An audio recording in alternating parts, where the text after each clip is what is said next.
The Super Saiyan transformation was nothing but a myth, with most average Saiyans at one point dismissing it as mere fiction. However, with certain circumstances and conditions, a Saiyan may be able to break through and unlock the legendary status, whether it's sheer anger, frustration, genetics, or a tingly back sensation? With this form, a Saiyan undergoes a biological change, with their hair spiking up and changing in color. Their eyes also become greenish. Also, most Saiyans, especially pure-blooded, gain an increased muscle mass, highlighting the immense power-up. In this video, I'll reveal to you every Super Saiyan user and explain to you the different ways a Saiyan can accomplish this feat and when they unlock the first level of this transformation in the show. As you know, there are many Super Saiyan users in the series, therefore I'll mention to you each Super Saiyan user in chronological order, starting from the first character who achieved it on screen to the last one in the Dragon Ball timeline. So without further ado, let's get right to it. According to legend, the last Super Saiyan could only maintain his status in the transformed state. His power was extraordinary. He had no equal in the universe, but he was too primitive to control it. His rage burned so intensely. Vegeta once believed that the ability to become a Super Saiyan was considered to be nothing but a legend, as it had not been achieved for over 1,000 years.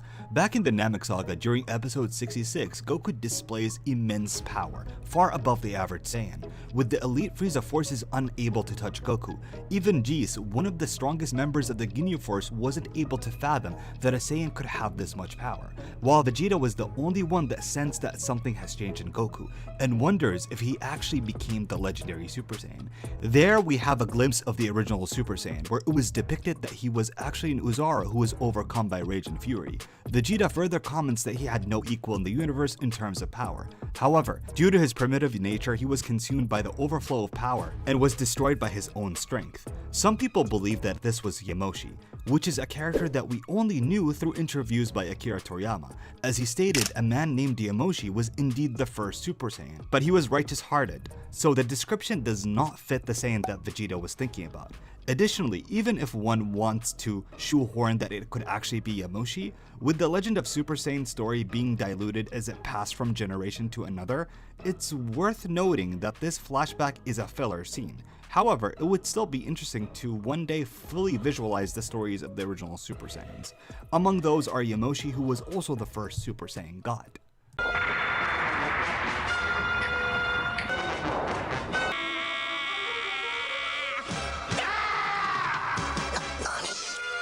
Back in 1991, Dragon Ball Z's most iconic moment was given birth. The first ever Super Saiyan transformation sequence occurred on Namek. This single moment has forever changed the direction of Dragon Ball, as Goku unlocks the legendary status of Super Saiyan during the events of the Frieza saga. Throughout this whole fight, we were anticipating when Goku was going to use Kaioken against Frieza, only for King Kai to reveal to us the gut-wrenching truth that Goku was already using a Kaioken times 10 this entire fight. One word: despair. Goku even utilizes his ultimate move and trump card, the Spirit Bomb. But unlike the previous times where he only drew power from one planet, this time he draws power from Namek and from the solar system, which included the planets nearby and the 3 stars. This attack was surely the end of Frieza. We even have a nice heartwarming scene of our characters celebrating their win, before realizing the nightmare doesn't end, as Frieza comes back appearing to be angry as ever. He raises his arm, extends his finger, and fires a beam similar to the Death Beam. But Frieza's mad. He is not satisfied with a quick death. He makes sure Krillin suffers as he raises Krillin into the air and clenches his hand into a fist, detonating him in the air as he cries to Goku for help. This resulted into Goku slipping into intense rage. Lightning starts to appear, rocks flying upwards. Gohan and Frieza are looking in surprise as Goku starts to undergo some sort of change, his hair going from pitch black to yellow. His iris is going completely blank, indicating that something is about to activate. And then it happens. Goku gives into his rage and fulfills a legendary power that hasn't been activated in 1,000 years. This power has brought something that we have never particularly saw from Goku, as Goku's normally far more composed in his previous fights. Even when he's staring at the face of defeat, he can find the joy in battle. This time it was different. We saw him beaten, mocked, and even violated, but enough was enough. Though, if I could pinpoint Goku's journey to becoming a Super Saiyan and the catalyst to how he transformed, I would need a whole video. But to surmise this form was achieved when Goku came into terms with who he was. Instead of denying his heritage, he embraced that he is the last of a legendary warrior race. He carried the blood and pride of his people. Him accepting that, coupled with his kind-hearted nature that he got from Earth, gave him the ability to control this form and not give into his rage. What people don't realize is that Goku could have easily been another Broly, a malicious killing machine after this. But due to him overcoming this rage, he could forgive someone like Frieza and even feel saddened that he had to end someone as talented as Frieza when he killed him on Namek, or seemingly defeated him. This fight had it all: high stakes, colossal feats, amazing fighting choreography, and a satisfying conclusion. This fight defined an entire culture, not just a generation. I happen to know that Goku isn't the only Super Saiyan. Matter of fact, you're looking at one. What?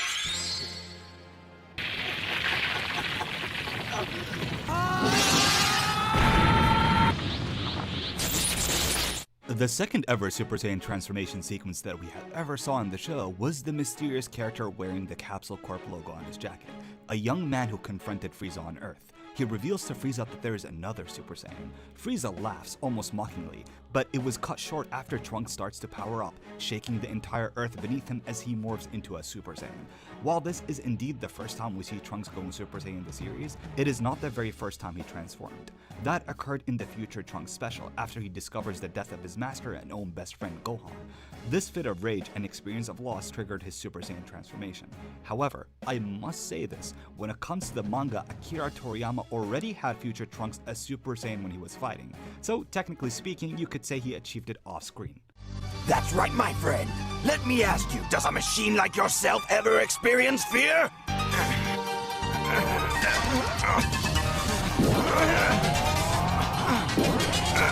Not him, too! Vegeta achieved the Super Saiyan transformation in the Android Saga. He was shown using it for the first time on screen after he saves Goku from the grips of death by Android 19. As after Goku achieved the Super Saiyan form for the first time, Vegeta, who was already incredibly arrogant and prideful, became obsessed with turning into a Super Saiyan himself. After all, he was the surviving Saiyan Prince, whereas Goku or Kakarot was a low-class Saiyan who was supposedly destined for nothing special.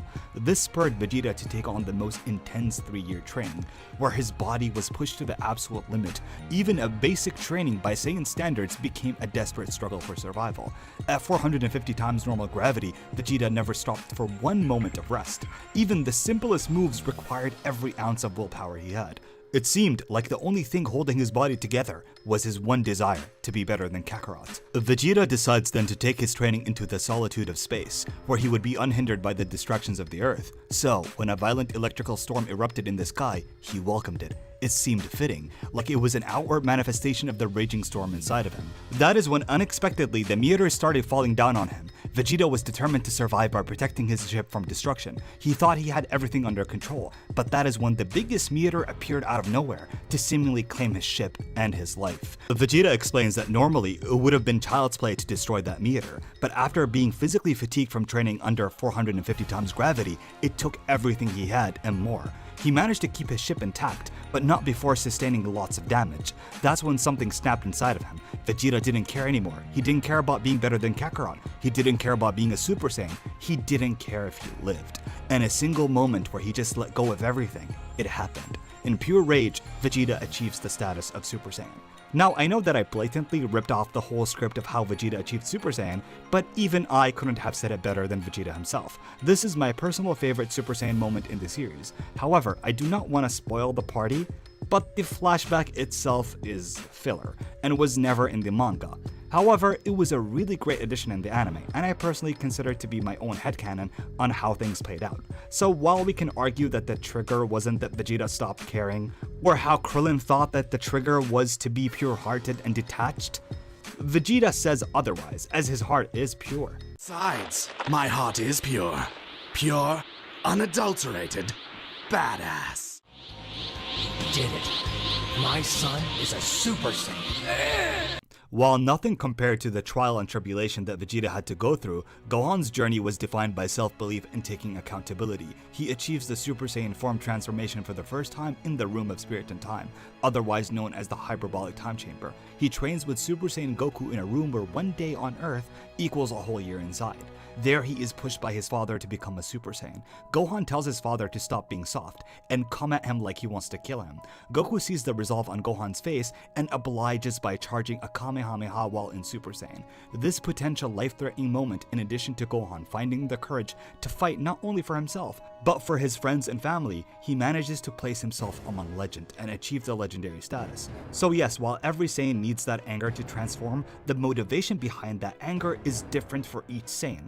Again, I don't want to be that guy again, but since this video is supposed to tell you when every Saiyan unlocked it, it must be noted again that technically the first time we see Gohan go in Super Saiyan was briefly in manga chapter 382 when Goku was trying to get Gohan to find something to get angry about. He transformed into a Super Saiyan briefly before powering down. This also happened in the anime, however, the next time we see Gohan in the manga, he was already transformed, meaning he achieved and mastered the form off screen. Again, I personally prefer the anime versions of each transformation, to be honest, because they added a little more depth than just characters unlocking it off screen. Speaking of which, Gohan's other counterpart, future Gohan, has also unlocked Super Saiyan, but we never actually saw how or when. But we can presume he managed to do it himself without anyone's help, though I doubt that he unlocked it as young as he was in the main timeline.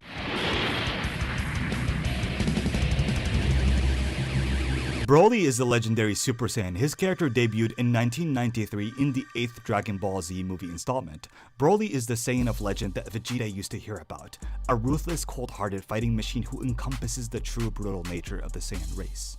A character who's overcome by his own power. Now I know what some will say, that the legendary Super Saiyan form is not really the regular Super Saiyan form.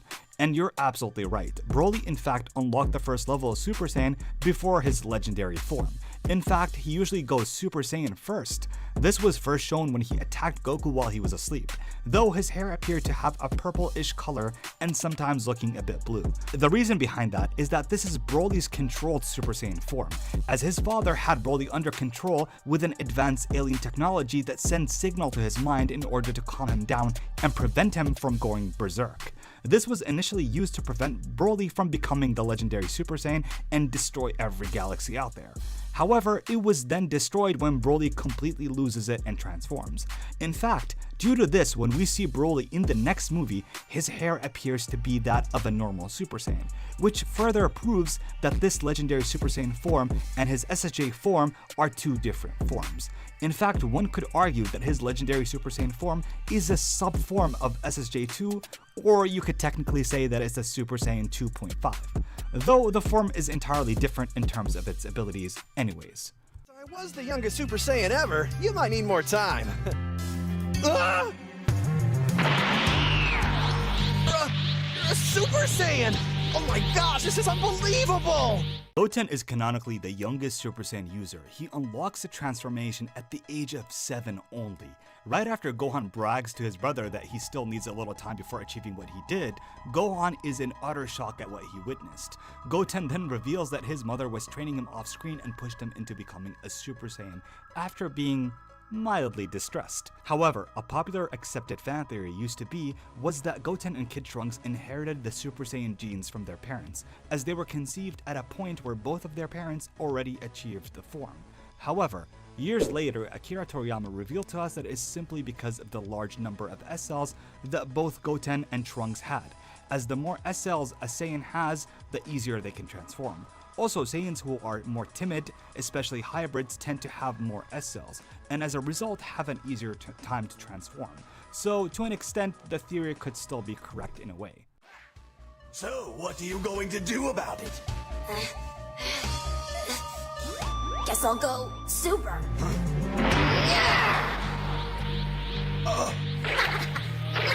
Kid Trunks is shown to transform on screen for the first time shortly after we see Goten go in Super Saiyan. Trunks looks to be struggling and moving under 150 times normal gravity. Vegeta, who's been training under more intense conditions, tells his son that he shouldn't feel too bad, since this type of gravity isn't a man's training level. Trunks seems to be undeterred with his conviction. He tells his father that Goten called him last night, and told him he will be entering the tournament, and now he's determined to fight as well. Vegeta smirks and asks what are you going to do about it. Trunks casually says, I guess I'll just go Super. Trunks transforms into a Super Saiyan for the first time on screen, and we see a hilarious reaction of Vegeta, who had to go through so much to just watch his offspring pulling it off like it's nothing. Of course, Trunks isn't nearly as strong as Vegeta here, since his base form is significantly weaker than Vegeta's, so as a result, his Super Saiyan form wouldn't be as strong. There is also the fact that Vegeta has mastered the Super Saiyan level and achieved a Super Saiyan Grade 4, which is a sub-level that most Super Saiyans can achieve after fully mastering the form.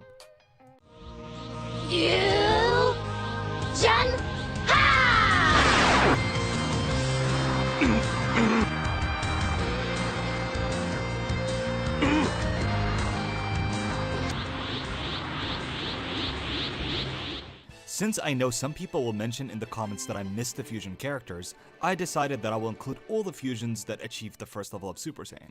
Gotenks is the fusion between Goten and Trunks using the Metaran dance, and it is the first successful fusion dance we have seen on screen. This was achieved during the Buu Saga, right after the release of Majin Buu and sacrifice of Vegeta.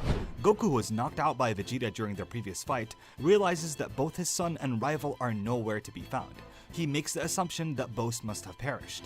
That's when he goes to the lookout and reveals that he had the plan to fuse with either one of those with a technique he learned in the other world called the fusion dance. Goku notes that the people who fuse must be similar in size and power. That's when Mr. Popo points out that Goten and Trunks fit the bill. Upon mastering the ability, they fuse for the first time. Goten and Trunks start in their Super Saiyan forms as they pose next to each other. They perform the dance correctly and give birth to Super Saiyan Gotenks. This day, Gotenks was so powerful that he could have possibly had the chance to defeating Fat Buu by himself. However, his ego was out of control, and as a result he flies away from the lookout. Piccolo starts flying after him in order to stop him, and Gotenks start leaping around the earth 8 times in seconds.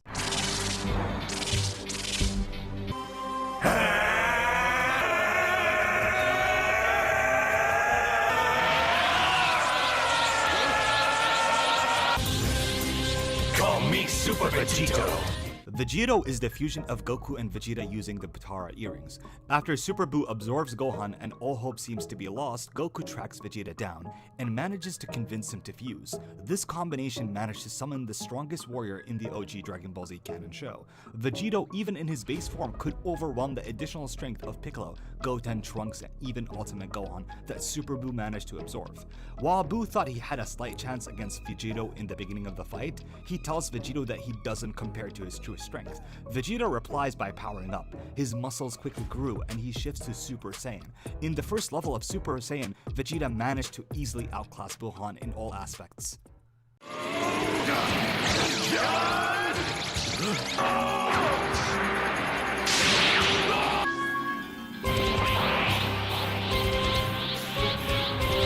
I am not Goku or Vegeta. I am Gogeta. It's over, Janempa. I come for you.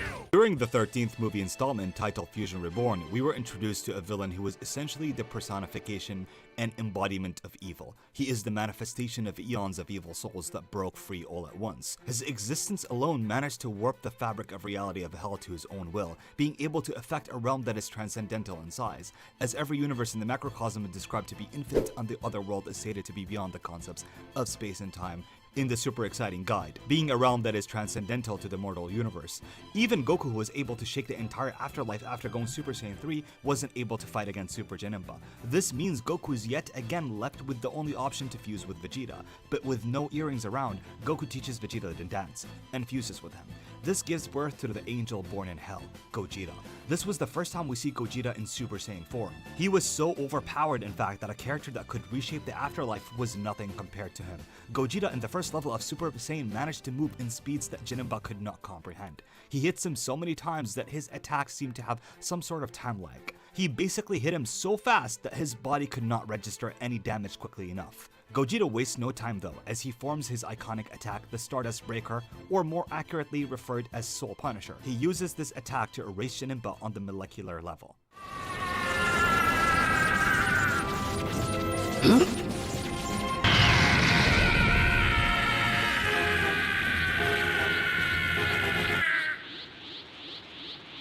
Yes, Bardock, the father of Goku, has achieved the Super Saiyan transformation in a what-if OVA called Episode of Bardock. Nahao Oishi, the writer whose favorite character is Bardock, reimagines the aftermath of the previous special, Bardock, the father of Goku, where it picks up right after Frieza fires his supernova attack against Bardock. This somehow sent him back in time instead of killing him, because why not? There he confronts Frieza's grandfather, Lord Chilled. While not as strong as Frieza, Lord Chilled proves to be still strong enough to overwhelm Bardock during their first encounter. However, once Bardock realizes how utterly stupid the episode is, he becomes a Super Saiyan and easily defeats Lord Chilled, thus starting the legend that was passed through generations, the legendary Super Saiyan.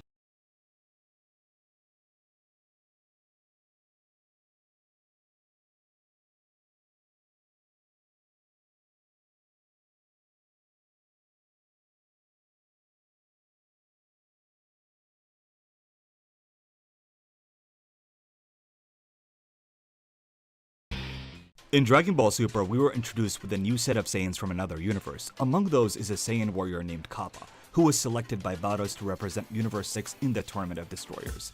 At that point, Kappa was the second strongest fighter in Team Universe 6. Even in his base form, he was able to fight against base Vegeta equally. Now, whether Vegeta was heavily suppressed or using his normal base form as opposed to his God Essence base form, it isn't clear. Nor does the show clearly explain or retcon whether Goku and Vegeta are as strong in base form as their God forms or not.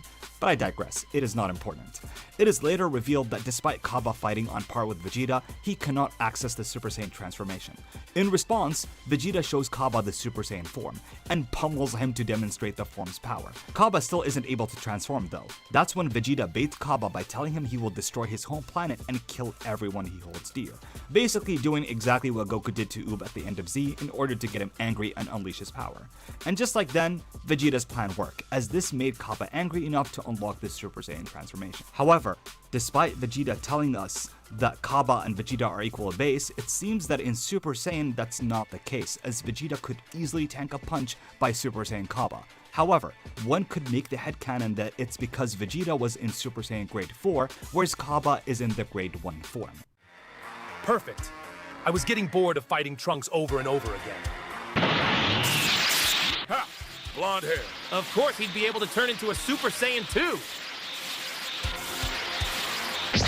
Some people might not know this, but Goku Black has also achieved the first level of Super Saiyan. This was shown only in the manga though. When Goku Black faces off against Vegeta, he transforms into a Super Saiyan.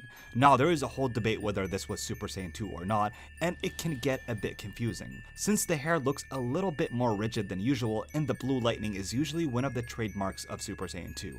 However, both Goku and Vegeta remark that it's only Super Saiyan, and his hair is later drawn exactly how Goku's regular Super Saiyan is drawn. Even Goku Black himself refers to his form as regular Super Saiyan. However, even if you want to say it's Super Saiyan 2, this will only mean that Goku Black has Super Saiyan as well, since one of the prerequisites of unlocking SSJ2 is unlocking the previous form.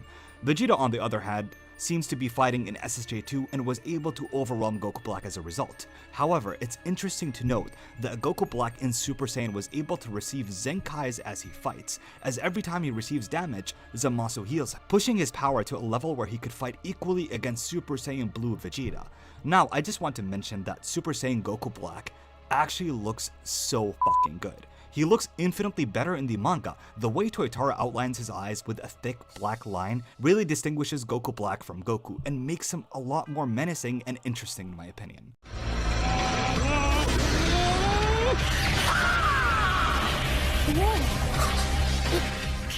Caulifla is also a Saiyan from Universe 6, and she is considered the strongest Saiyan warrior in her respective universe right after Kale in her Berserk form.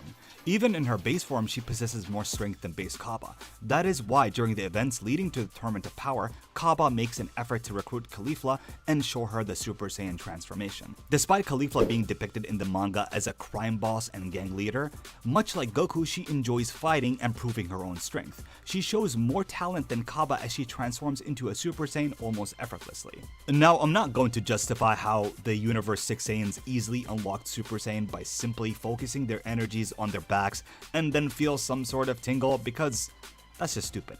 However, these particular Universe 6 Saiyans have very large power levels, and as explained by Akira Toriyama himself, that if you pass a threshold of power level, you gain more S-cells. And since it was explained that Universe 6 Saiyans are an evolved species from Universe 7, as they don't even have tails anymore, it could explain how some of their strongest warriors could easily achieve it. However, I will agree that the execution could have been better.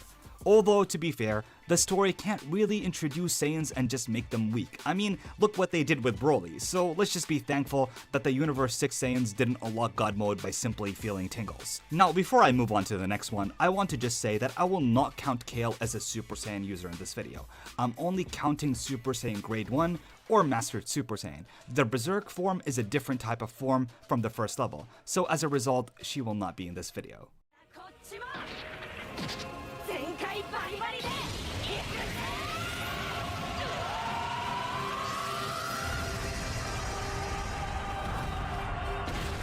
Kefla is a Potara fusion of Kale and Caulifla.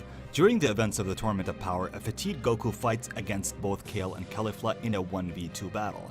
At first, Goku's using Super Saiyan 2 and is doing very well against both of them. Even looks as though as he's outclassing both of them despite his stamina being depleted from his previous fight against Jiren. Goku even at one point uses Super Saiyan 3 to simply showcase the difference of power he has compared to both of them, basically flexing on them. Though Goku decides to power down as he doesn't want to waste more of his stamina. So instead he opts to use a more efficient form and goes to Super Saiyan God. In this form, Goku makes light work out of both Kale and Caulifla and almost defeats them, but that's when they use the Potara earrings and became Kefla. In this form, the Potara fusion pushes their collective power and multiplies it to being more powerful than the Super Saiyan God transformation.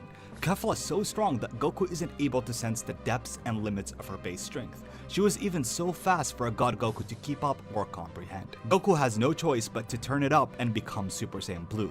As a reply, Kefla transforms into her Super Saiyan form.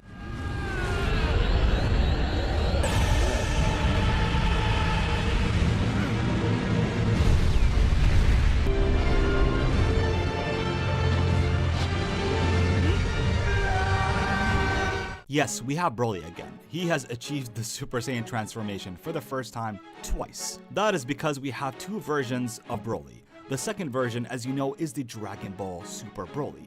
The first one is the DBZ counterpart that was written by Takao Koyama. Now, I technically know that we also have two different versions of Gogeta as well, with the DBS1 and DBZ counterpart. I just personally didn't think that the two Gogetas are far too different compared to the two Brolys. With Broly's DBZ counterpart being an evil version of a Super Saiyan, while in Super he's just unstable and never managed to fully control his power.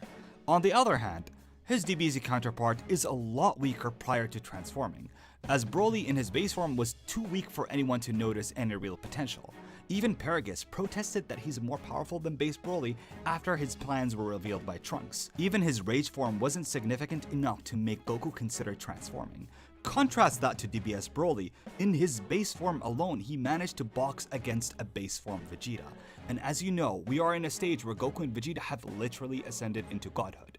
The writers had to accommodate by giving Broly the wickedest handjob in all of anime, and let him have limitless potential. Broly goes from struggling against a base form Vegeta at the beginning of the fight, and then barely adjusting to the first level of Super Saiyan, up to ragdolling a Super Saiyan God Goku in less than 5 minutes. Suffice to say, the dude is overpowered. He embodies the limitless potential of the Saiyan race. He adapts quicker than any other Saiyan, gets stronger as the fight goes on, and goes through multiple transformations. His Wrath state alone, which is the form that utilizes the powers of the Great Ape in his base, similar to the effects of Super Saiyan 4, he's able to overpower God Goku. And that's when Goku goes Super Saiyan Blue. and given Goku's experience and mastering the form, he seems to be gaining an advantage against Wrath Broly. That's when Frieza decides to give Broly a push and have him transform. He remembers how killing Krillin on Namek got Goku to transform, so he decides to end Paragus with a death beam. He then screams to Broly that it was because of the collateral damage of their battle. Broly, who was already unstable, slips to even more anger and transforms into a Super Saiyan. In this form, he completely outclasses Super Saiyan Blue Goku and Vegeta together. Even Golden Frieza stood no chance against Broly, unlocking the first level of Super Saiyan. You put up quite a good fight there, weirdo. I didn't think I was gonna have a chance to do this thing. Well, if that's how you want to play it. Hey, that's pretty cool there. I didn't know we could both become blonde. Be honest with me, how many of you guys expected these two, and how many of you forgot if they ever exist? If you are anticipating this, then I'm glad I managed to deliver. And no, before you get confused, this is not Dragon Ball Daima. And no, they're not the Goku and Vegeta you're familiar with. They're in fact the descendants of Goku and Vegeta, being their great-grandchildren being fated to meet again and fight against each other. While sadly, we don't have a spin-off series for these two characters, as we only see them having a brief encounter at the very end of the show, and we get a short movie for Goku Jr. where he learns how to become a Super Saiyan right at the end. This happens when his grandmother Pan gets really sick. Worried about her health, he remembers the story Pan used to say about his great-great-grandfather Goku. He remembers about Pan telling him about the magical orbs that could grant anyone a wish. So he goes to Mount Paozu, the place where Goku used to originally live. There he ends up making friends with a bear, and once the bear's life was in danger, Goku Jr. snaps and transforms into a Super Saiyan, giving him the strength to easily overpower the demon. Goku Jr. is similar to his great-grandfather Gohan in that he has hidden powers and forgets about what just happened after getting a power-up, as Goku Jr. doesn't seem to recall or remember how he went Super Saiyan. However, at the end of GT, which takes place after the events of the movie, he seems to be more proficient and is able to transform at will, and so does Vegeta Jr., who also transforms and continues the everlasting rivalry between the two Saiyans. It kinda reminds me of Boruto, to be honest, and it had potential. But anyways, if you guys want an in-depth video about the story of Goku Jr., let me know in the comments down below. Also, let me know which was your favorite Super Saiyan 1 transformation sequence. Mine would be Vegeta, like I mentioned earlier in this video, because of how he delivered his lines before transforming, and his flashback as well. In addition, Vegeta's Super Saiyan transformation sequence in Dragon Ball Super Broly movie is my favorite Super Saiyan 1 transformation sequence that was ever animated on screen. I would also love to make a whole video on how every character unlocked Super Saiyan 2, so if you like this kind of video,